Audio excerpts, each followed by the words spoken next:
రాత్రి ఎదురు చూసే తూరుపేమో చుక్క చూపే కొల్లలేమో పరుగునొచ్చే దూతలేమో పొగడవచ్చే పుట్టాడు పుట్టాడు రో రారాజు మెస్సయ్య పుట్టాడు రో మన కోసం పుట్టాడు పుట్టాడు రో రారాజు మెస్సయ్య పుట్టాడు రో మన కోసం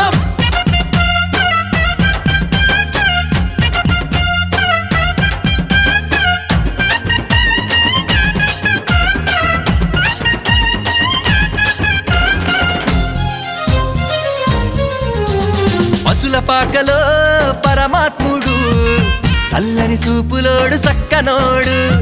ఆకాశమంతా మనసున్నోడు నీ వెట్టి వాడవైనా నెట్టివేయడు పశుల పాకలో పరమాత్ముడు చల్లని చూపులోడు